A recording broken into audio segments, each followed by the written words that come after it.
Today is Monday, May the 23rd, and my name is Sharon Alterman, and I'm here interviewing Dulcie Rosenfeld as part of our Leonard and Simon's Oral History Project. Dulcie, it is our great pleasure to have you here and interview you. And I'd like to ask you whether you will allow us to use your remarks as part of our community history. Of course. Thank you. With pleasure. Thank you. Well, as I told you, I enjoyed reading all about you last night. You have such a rich history, and That's because I'm old. no, that's because you've done so much. And you've been called a career volunteer and a volunteer extraordinaire, and we're looking forward to hearing about your many interests and pursuits. So let's start at the very beginning. Sure. Where were you born? In Detroit, at Providence Hospital. And my parents were childhood sweethearts. They met when they were 5 years old in Sheboygan, Wisconsin. And the families moved apart, out different cities, but my father's family and my mother's family kept in touch. And my father always told the story that he met my mother on the way to kindergarten. He walked her across the railroad tracks to school. My father recently died. He was 102 3/4, and he was a legend in his own time. And theirs was a true romance. He went to school in Big Rapids, Ferris Institute. My mother went to college in Chicago. She was a music teacher, piano teacher extraordinaire. And she tried to teach me later on. I was never good enough. But we tried. And they married in 1926 and came to Detroit because she didn't want to live in Ann Arbor where he was working. So he opened a drugstore in Detroit. And he had a long, rich history of living in Ann Arbor and working there after he finished pharmacy school. So a lot of our connections were Ann Arbor. And I think I had a wonderful home life. They were adoring parents. I was the only grandchild on the Krasnick side. And so I had a lot of lavish treatment and special adulation from my father's brothers and sisters because he was the only one who had children in a family of 6. And my mother was from a family of 4. So I guess I liked big families. And do you know anything about your grandparents' history? Oh, my grandparents, my father's grandparents and grandparents came from Krasnia, Russia, where the Krasnick name came from.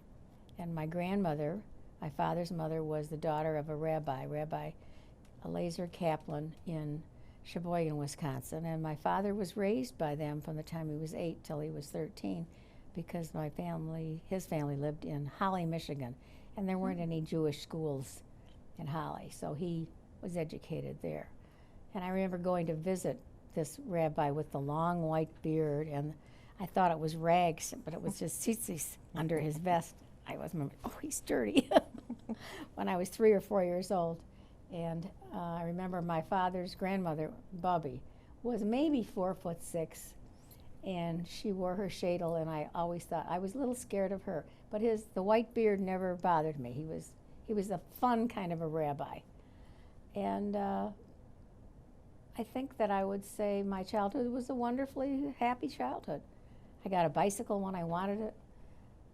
I was 11, I think. Yes, I was 11. And as a little girl, we went to Belle Isle. We went to Greenfield Village later, and we went to do all the things in Detroit that people did in Detroit. It was a wonderfully open kind of a city of trees. And my family moved to Birmingham when my father opened a drugstore in Birmingham. And that was a very different experience. Because there were no Jewish people in Birmingham. Really, there were 3 families. And so we went to Temple Beth religious school, and we were like the weekend travelers. We took the bus to religious school. Later on, we had one of the Filer boys drove us to Temple Bethel Sunday School. And then when we got old enough to take the bus again, we did. My family decided that maybe it wasn't such a good idea to be a 15-year-old girl in a Birmingham High School. So they sent me to school in Detroit at Central High School, and it was a whole new world. I had never seen so many Jewish kids, and it was wonderful. It was an awakening. So I graduated from Central, and my parents had moved to Detroit, and we lived on Warrington Drive, and it was a great neighborhood. My mother was thrilled. She had never lived any place where there were Jewish people before. And in terms of shopping and accessibility, and we walked to Temple Israel when that was built. They were charter members of Temple Israel. And I think Central High School was probably a very formative influence. It had to be. I made friends there who are still my friends. And we formed allegiances and ideas. We had wonderful teachers. We had very important cultural and social impact on the community. It was during the war. We did things like picking up aluminum cans, newspapers. We did a lot of salvage work. We did a lot of political talk. Oh yes, a lot of political talk. So high school was wonderful. Loved it. Let's go back to your life in Birmingham, though, as a youngster. What was the community like? I don't think I paid much attention to the community, except that in school, unfortunately, I was precocious. So I won every spelling bee. And there was a dearth of dictionaries in the rest of of Barnum. But it was a good school system, and there were two other Jewish families who happened to have daughters exactly the same age. So there were 3 Jewish kids in one class, and that was, really off the wall. And it never mattered much, except that when I was in the Christmas plays, singing the carols, the Christmas carols, my father didn't think it was such a great idea. My mother said, "Oh, it doesn't matter. It's music, and it's wonderful that she's participating." So I was fortunate enough to have a decent singing voice, and I played the piano well enough to accompany other people, and we did a lot of entertaining, a lot of school productions, and the same thing happened at Central. I did a lot of that at Central. It was fun. But you had a group of friends from Temple Beth? Yes. Well, actually, they were Birmingham girls, and they all moved to Detroit eventually too, because their parents felt that socially it wasn't a wonderful atmosphere in Birmingham for them. Birmingham was a wonderful small town. You rode your bike everywhere. You walked. Nobody's doors were locked. It was very, very pleasant. And in the summertime, we escaped to the Birmingham movie theater to get out of the heat. So we sat through double feature after double feature. Birmingham had a wonderful program every Thanksgiving, Halloween. They had a community-wide barbecue and a parade and presents and prizes and a show at the Birmingham for all the school children. And no one was on the street, no one went trick-or-treating, everybody went to the community party.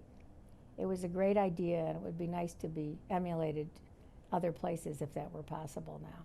They were advanced. Absolutely. Oh yes, absolutely. Now, was there an interurban or anything like that? Well, there was a Greyhound bus. Oh.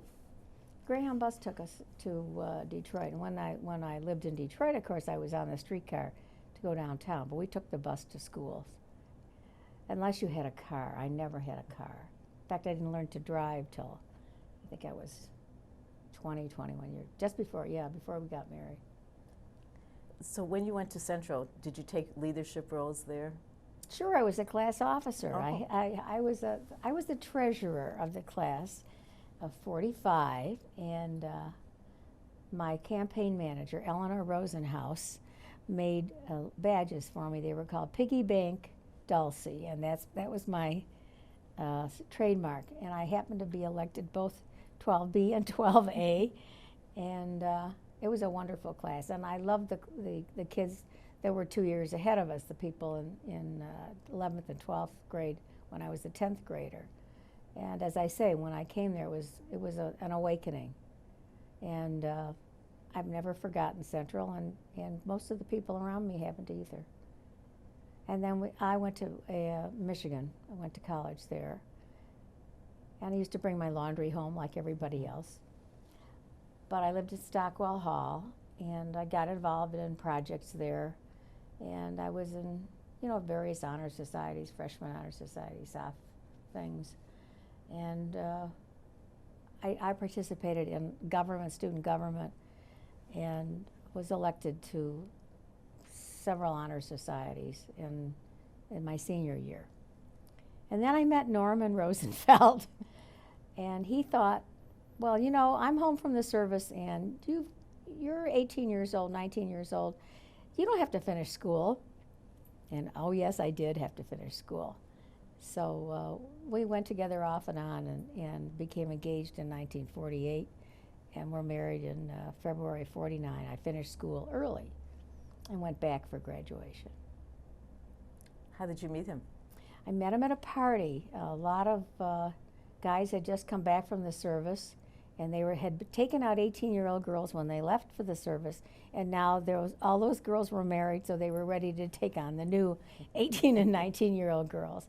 And that's how I met him, at a party given by our friends, the Wertheimers.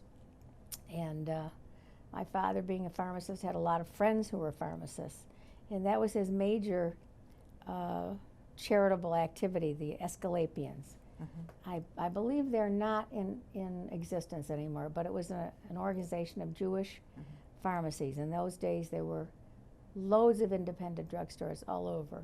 The big chains were not in existence, and this Jewish group performed a lot of services. They filled prescriptions at the old folks' home, and they did other good things for people who were in need.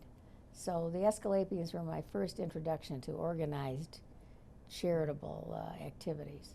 And they had wonderful social events. That was their main draw.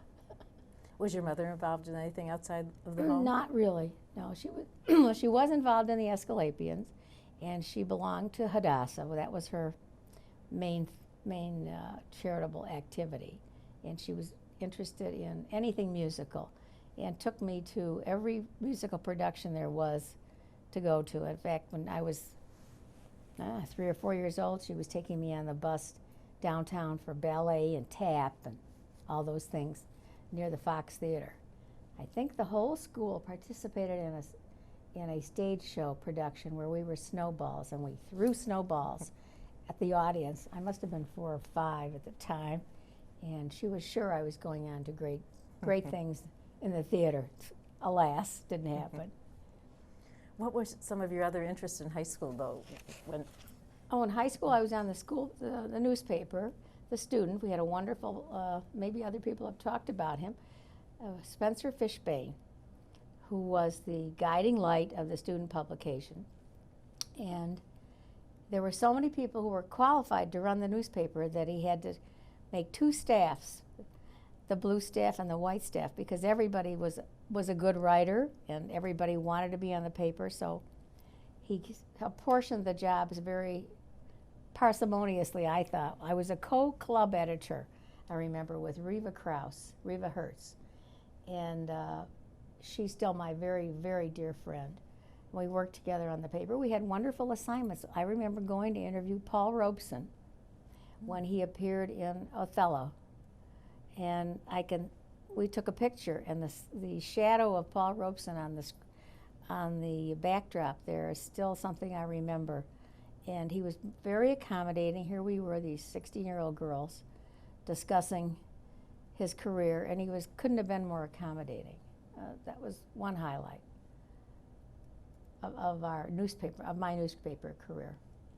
But I think it was Spencer Fishbane's political activism that was very motivating to everybody on the staff. And so we went to every rally there was, and every cause that we could support, we did. And we were very young and committed.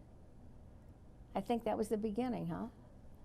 Were you involved in anything related to the Jewish community and the war effort? Not directly, except whatever happened at the Temple High School. Mm-hmm. If there was a project that we were involved in, then we did. But I finished high school at Temple Beth the same year that I graduated from Central. And those people are also still many of my friends from Temple. It was different. Benedict Glaser came to Temple, and we just all fell in love with him. He was a marvelous man.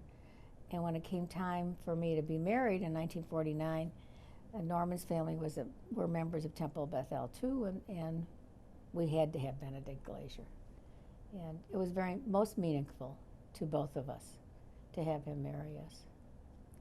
Sadly, he didn't live very long. No, he didn't. He didn't live long at all.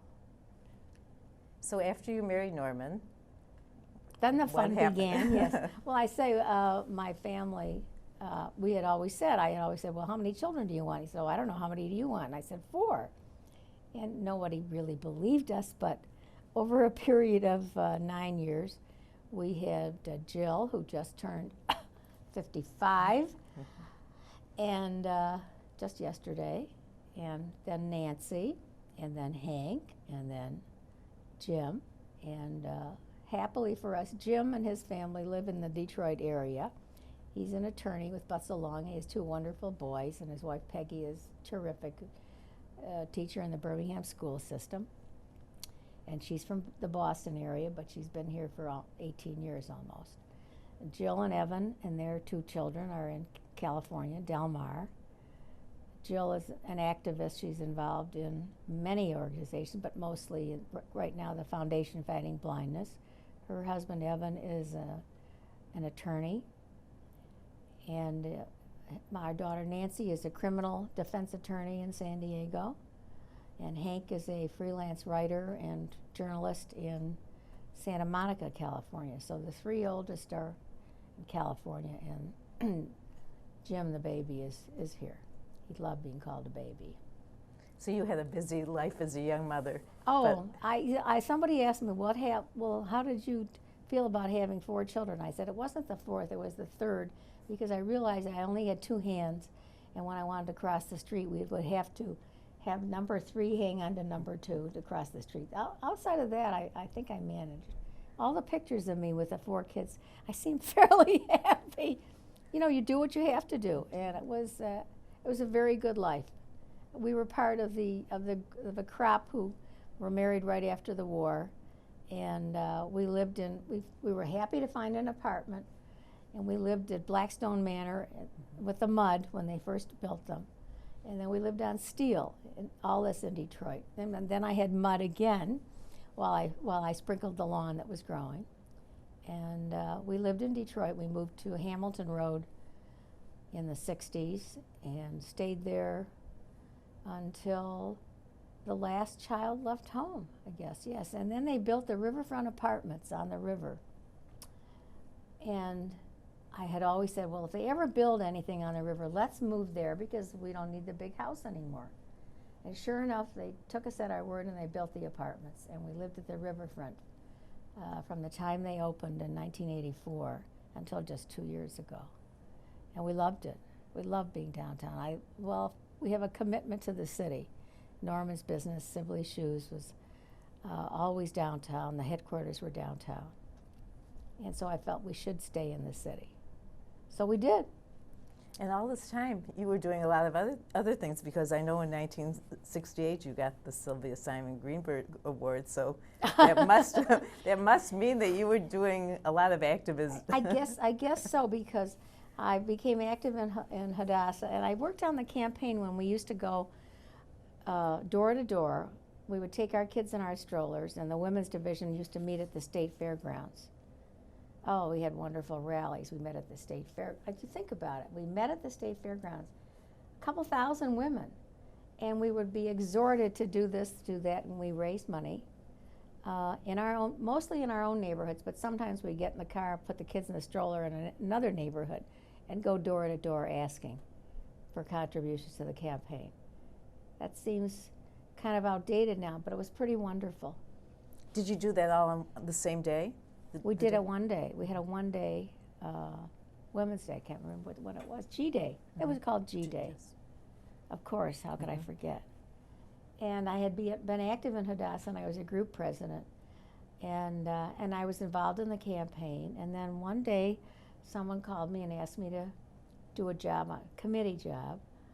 And it was at Burrow Winkleman's house. And I accepted the job of working on leadership training.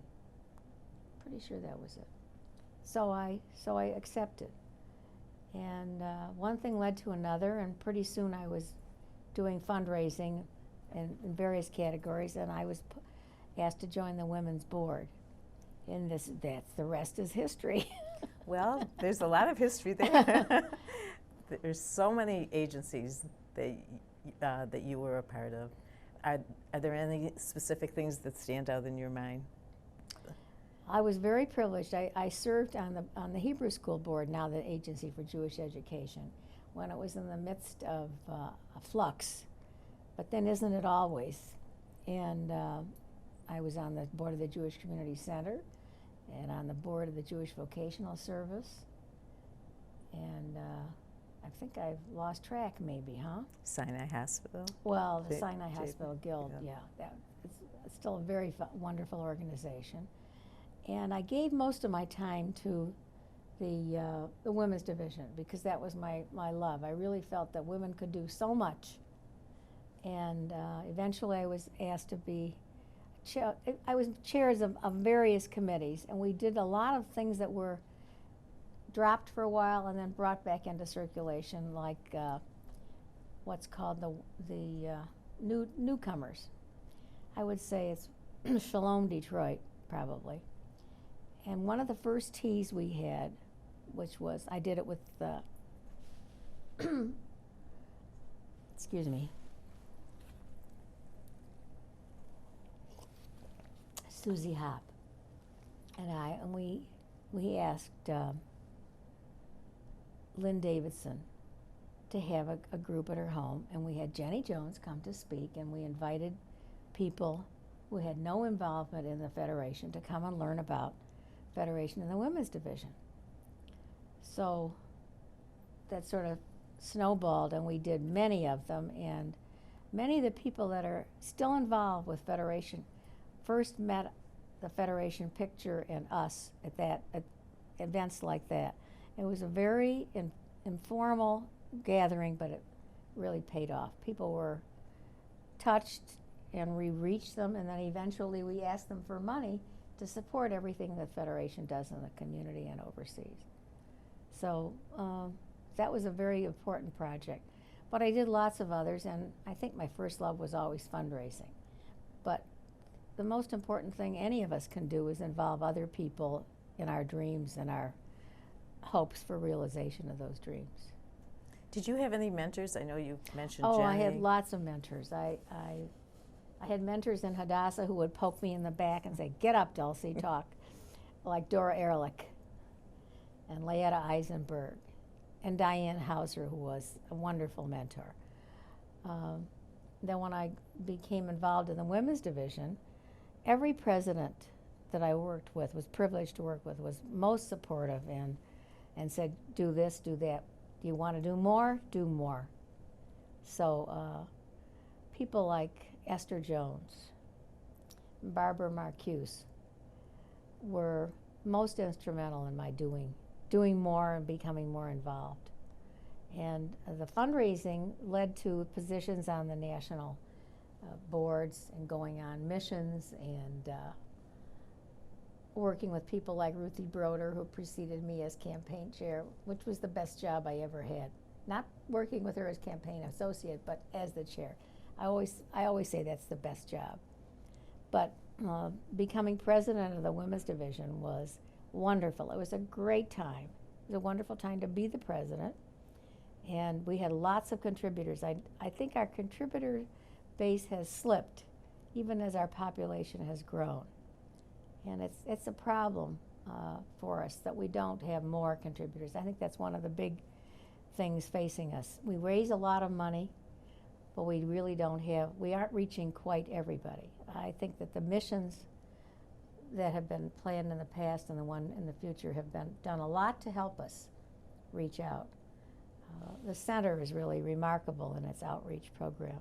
Just the other day, the Women's Department, the Women's Department had its annual meeting at the JPM Center, the Jimmy Prentice Morris Center on 10 Mile, and it was an awakening and a wonderful thing for the women who attended that day to see how vibrant and vital the center is and how the community is so directly involved. I credit my sister-in-law, Margie Krasnick, with a lot of its success.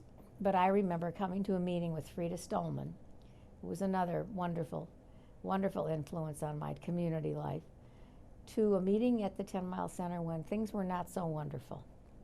And coming out of that meeting, the Neighborhood Project arose. Now that's 18 years, maybe longer than that, until it came to fruition. But it helped save the neighborhood. It was vital that we do something to stop the 20-year cycle of building and leaving and building and leaving. We have so much to talk about, but I want to go back to Israel. Yeah. When was your first trip there? First trip to Israel was in '68 with my husband. We went with friends of ours from Texas, former Detroiters. And we had planned to go, and we didn't go the year before. We went in '68, and it was wonderful. We spent 10 days, the four of us, with a guide, a terrific guide. And we were in places like Nablus and hot spots now where you wouldn't be able to go.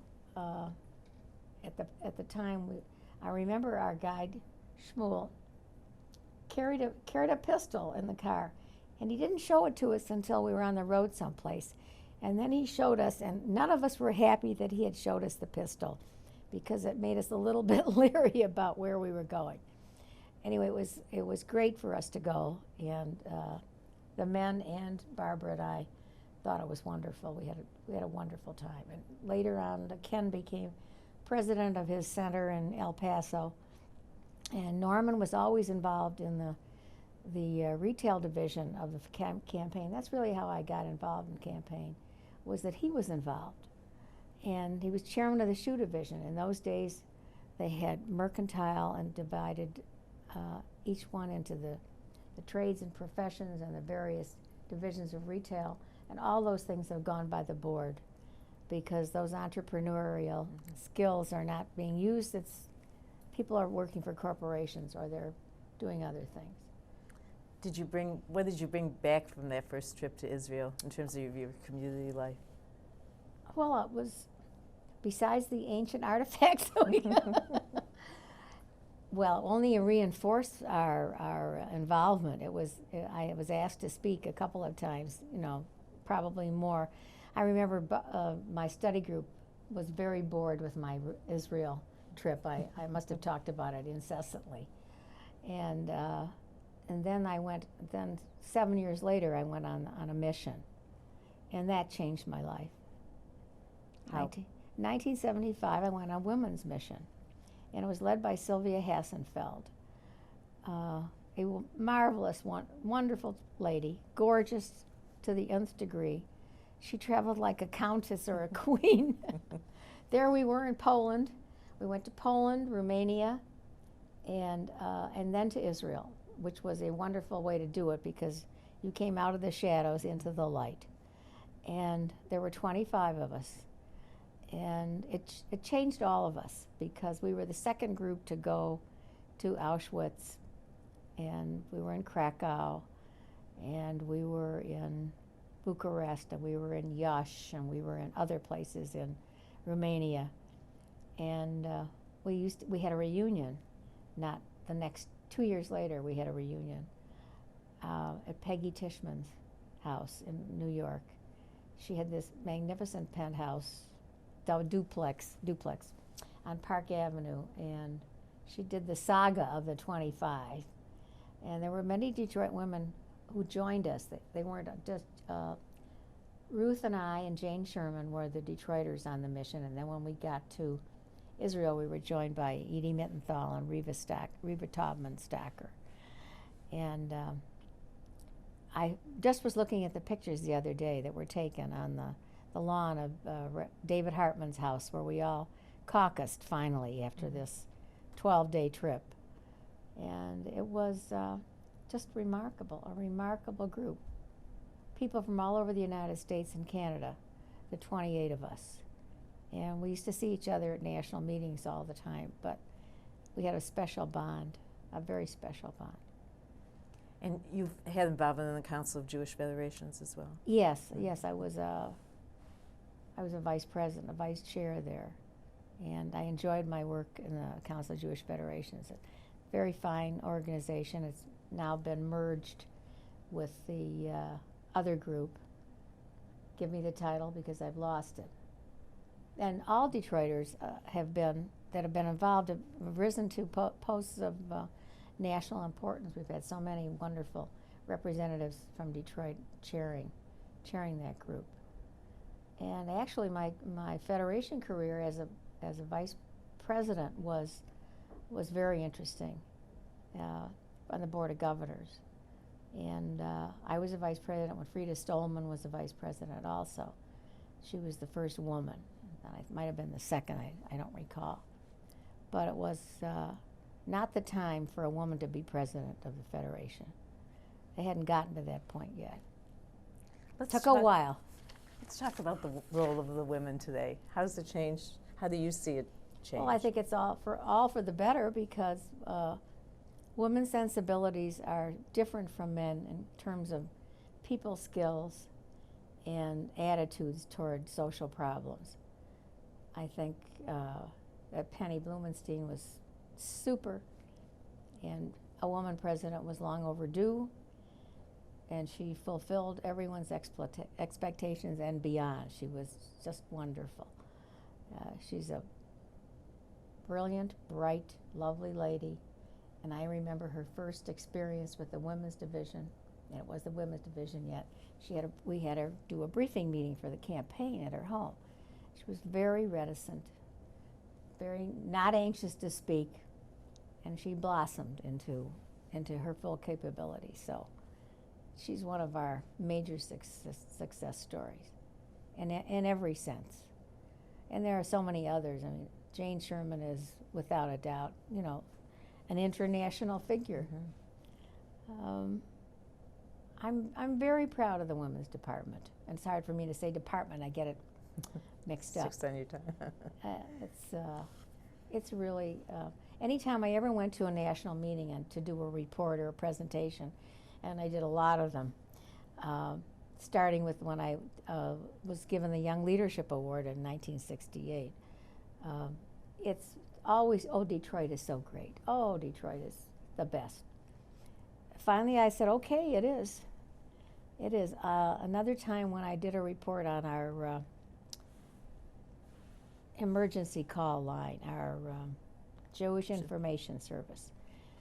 It was a model program, and I had gone to other meetings discussing other communities' attitudes and handling of the situation, and they thought we were great. Well, we thought so too. Our volunteers were always better trained. We always had much better grounding in the projects that we did than most other communities. I know working with other people, my daughter who lives in San Diego said our training was just outstanding. So they followed us. We're a model for the rest of the Jewish world, and we're happy to be. You talked about the Jewish Information Service. Mm-hmm. That was one of your babies, wasn't it? Yeah, it was one of my babies, yeah. And how did that come to be? Things that are my babies are still close to me. They have to be. Well, I was involved in something in Federation. They were complaining about the fact that people were cut off from the services that were available. What can we do about it? And it wasn't my idea. I just was the one who was asked to implement it. And we had wonderful staff people and other people who were concerned about it. And it came to be because the Federation has wonderful social planners, people who are ahead of the game, who see what we need to do in the future and let's do it now. That's the attitude. My attitude has always been, well, if we don't get plan A, we'll do plan B. For instance, if we were going on an automobile trip with the kids and I missed a turn, or we were going to the beach and I never mind, this is an adventure and we will get where we're going. It may not be the direct route, but we'll get there. I also felt as a Detroiter that we weren't doing enough for the people who were left in Detroit after the Exodus in the late 60s. So I started working on things in the city that were not particularly Jewish. They were just community minded and centered. And I got involved in things like the Art Institute, the Symphony, the Greening of Detroit, but most especially the Detroit Food Bank, the Gleaners Community Food Bank. And I was steered to that by a woman that I worked with at the DIA. And she said they need to do something to raise their profile in the community. And we came up with the idea of the Women's Power Breakfast. And that was 12 years ago. And we had our 12th breakfast, 13th breakfast this last March. And we raised over $100,000. And it's always been held in the city early in the morning at different locations. And it's made the food bank something everyone knows about. And so they're not even surprised when they hear, oh yes, the food bank's having a food drive. Unfortunately, we are faced with continuing substandard living situations in the city, and there are too many people who really don't have the right food, don't have enough to pay for right food, don't have enough access, and there really is no reason for someone to be hungry because there are lots of services out there.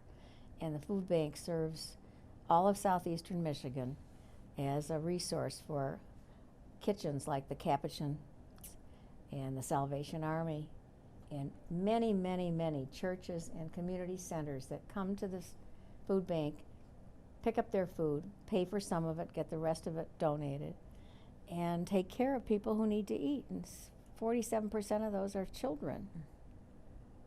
And children need to eat in order to learn, to grow, and to be productive. I'm very proud of the Gleaners. Were you president of the Gleaners? No. No, I've never been a president. No. You are called a bridge builder because you are one of the people in this community that has really built bridges between our Jewish community and Detroit. I hope so. And I think you can be very proud of that type. Yeah, I guess I'm a booster. Could we stop? I glued in again. Set to go? Okay.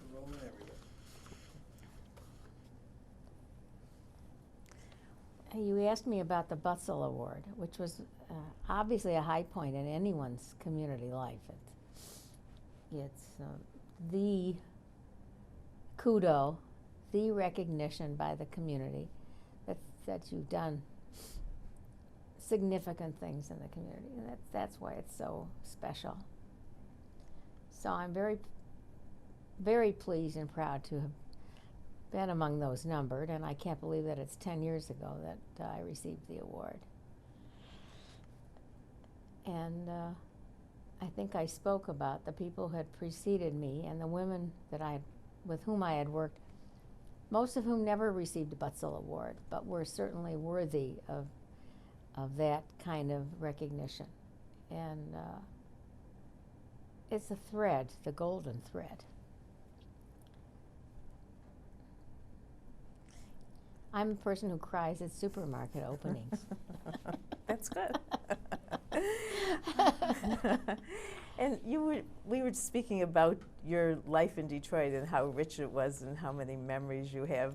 Oh, yes. Let's talk about that. Well, we talked about going downtown. We used to go downtown every Saturday. You didn't go anywhere else, you went downtown. And sometimes you even skipped school and went to a movie early during the weeknight, during a weekday. But we went downtown on Saturday because we shopped at Hudson's. When I was a kid, I went with my mother and sat at the mezzanine counter and ate, or we went to Sanders and ate.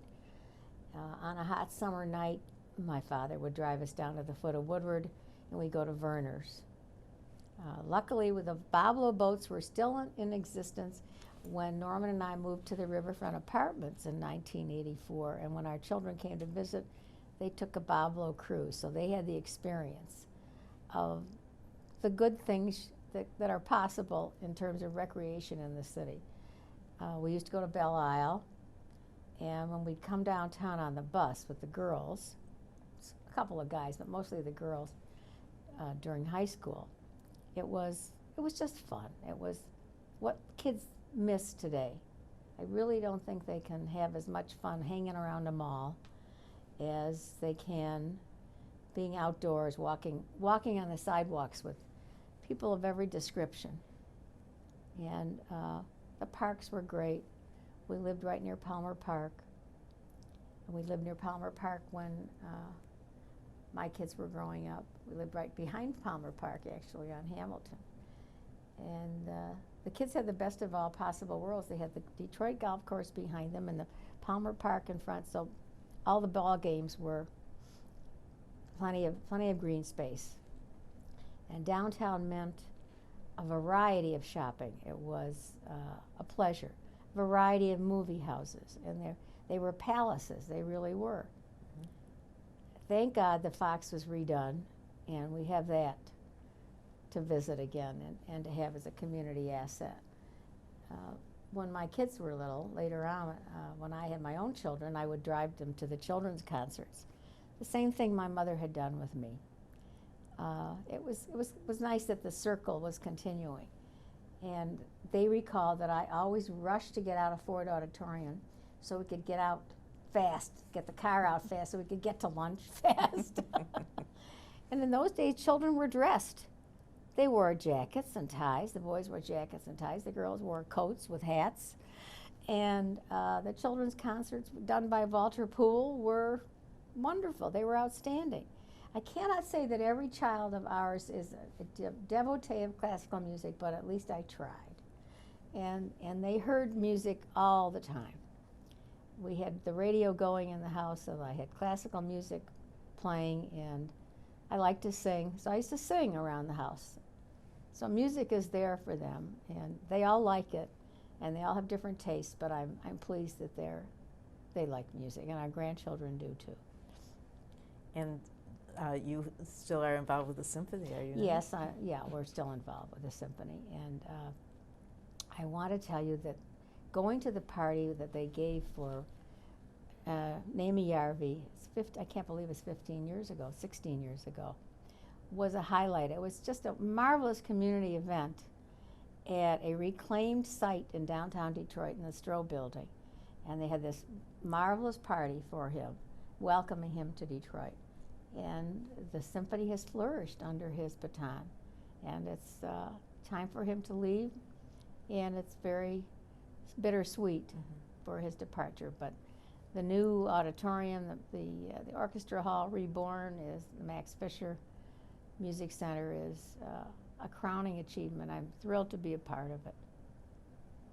I was on the DSO Volunteer Council for a while, and I'm involved with the Hillberry Theater at Wayne State, the Understudies, which is a support group for theater.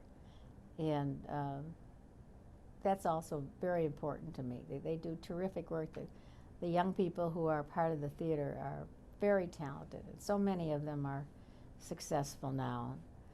That's the most important part of our activities. And you stayed in Detroit when nobody else did. I reckon that we did.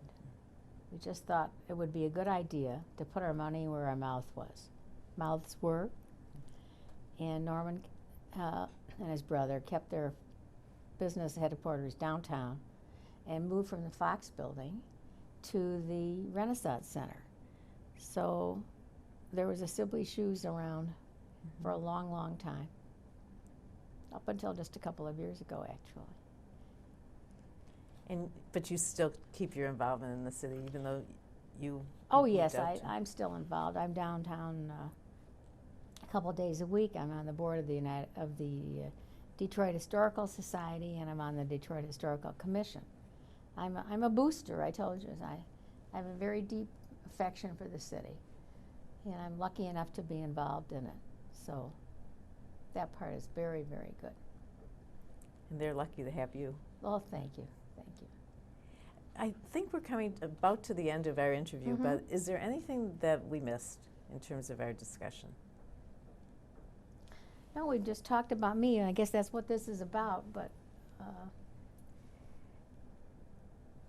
And your legacy. Is there it's anything? whatever the kids choose to make of it is the legacy that Norman and I are leaving. It's great. Thank you. Thank you. It was a pleasure talking to you, Dulcie. Is this over? Yes.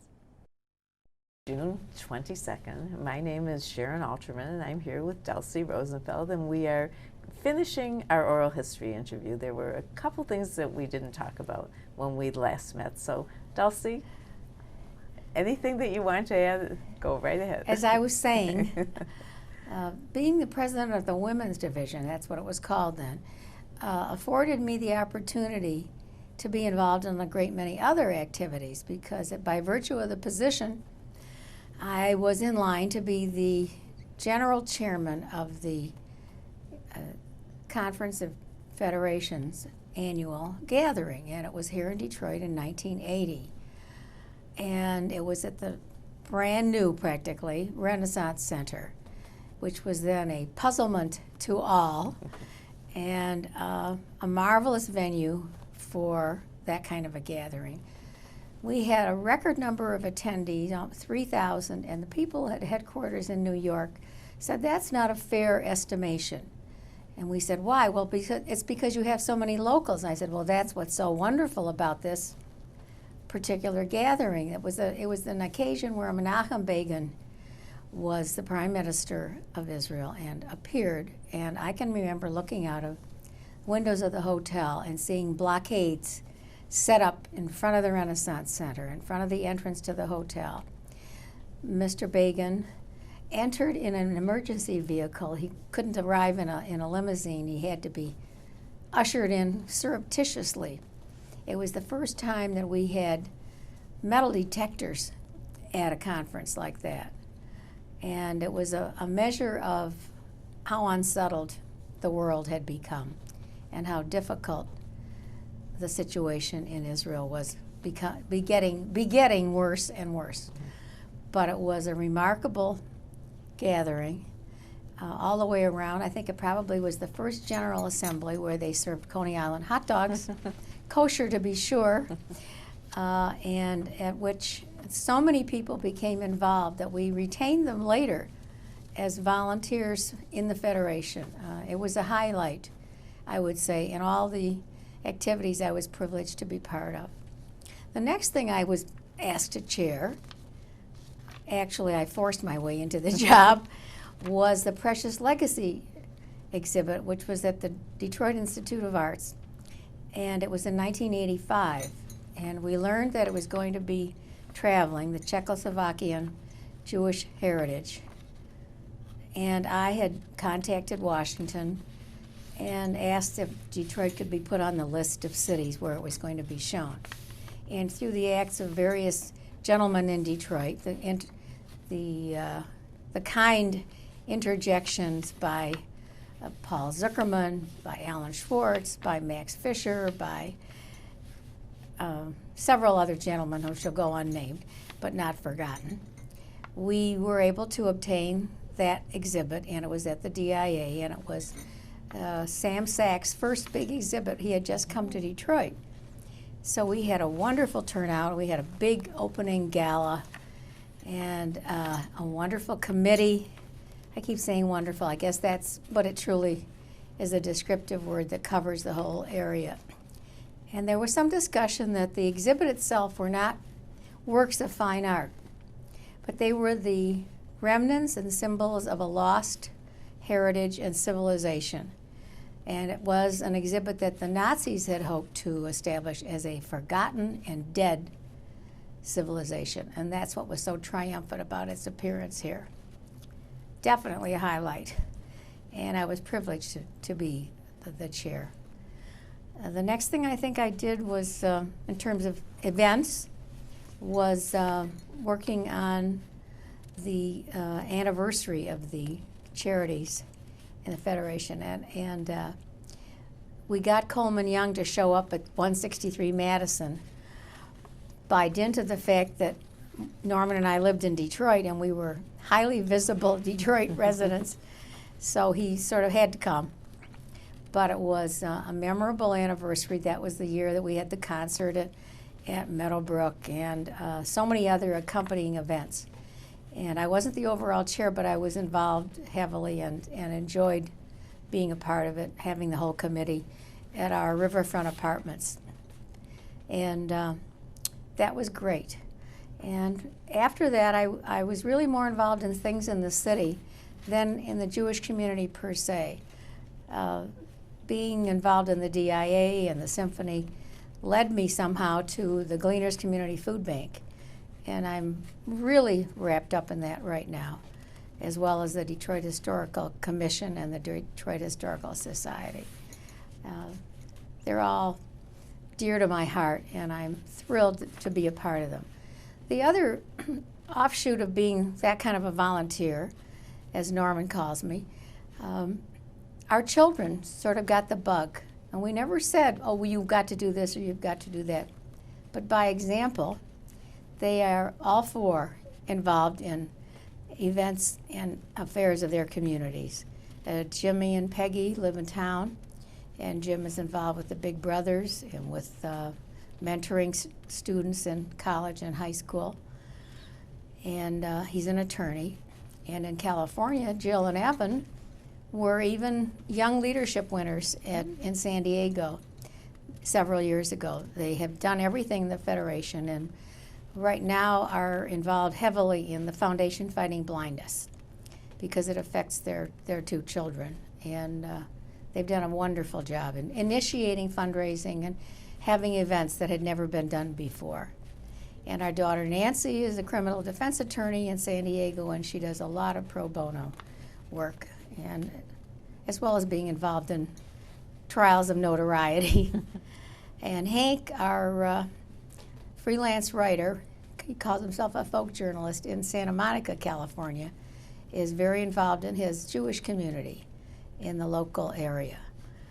He's now writing a book, publishing a book actually, about a legendary Hollywood figure, and it's called The Risible Man, about Irving Brecker, one of the directors of longtime fame, maybe now partially forgotten, who did Marx Brothers movies and many others, and television series, and he's a very funny, wonderful guy, and we're proud to call him our friend through Hank.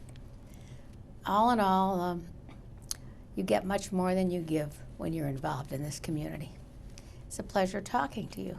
Thank you, Dulcie. One thing I did want to ask you about the Power Breakfast.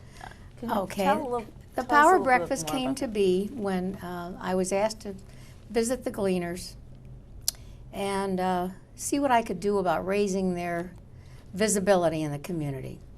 And I came to their first board meeting, immediately was elected to the board. They had a very small board then, and they said, what can you do for us? And I said, well, let me think. And while I was looking for something to involve women and possibly their husbands in an event, I found an article in the New York Times about a power breakfast that took in celebrities of all stripes and charged $1,000 for any man who would come. It was directed at women. Among their chairs were really world-famous names. And I thought, gee, that's something we could adapt. We can call it the Power Breakfast and start out asking $75 for oatmeal. And they said, well, whom are you going to invite? And I said, don't you worry, we'll find the names. So our list was a secret. It was everybody's Rolodex, including mine. And we started out with an early morning event downtown at the Detroit Club where women came at 7 o'clock in the morning. They were promised they would be out at 9. They heard very short speeches. They heard all about the Gleaners Food Bank, and we left having raised $15,000 because one of the guests said, "You only announced $14,000. I'm going to add another $1,000 to my gift." And from that group of 120 who showed up and burst the walls at the Detroit Club, we moved on to the Renaissance Club, and then the Music Hall, and then the Jet Theater, and then the lobby of the Fox Theater, and then the Renaissance Center, which is now called the Winter Garden area. And we were the first people to have an event in the Music Hall, Music Box at the Max Fisher Music Center. That was a wonderful event. And over the period of 12 years, we have raised over $1 million for the food bank. And we're looking forward to number 13 next March in the area. The Gleaners Community Food Bank has merged with the Food Bank of Oakland County, so we should have an even more terrific event. That's really where my main activities are centered now. And it's wonderful. There are so many terrific young women from all parts of the community that are involved in it. Not just the Jewish community, for sure.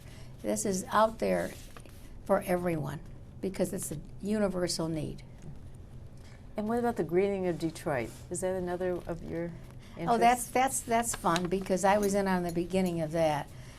They planted 25,000 trees, I believe, in its 11 years of existence. I could be wrong on the 10 or 11 years, but I was an original commissioner, and I'm very proud to be a part of that. It's a renewal movement, and it's great for kids. They have city gardening and mentoring programs, and we've done a lot in gardening all over the city of Detroit, in many, many neighborhoods. Thank you. I'm glad that we had this opportunity to talk more about some of these special projects that are so dear to you, and you've really made an impact, as you know. My pleasure, my pleasure. Thanks, Dulcie. It's a privilege.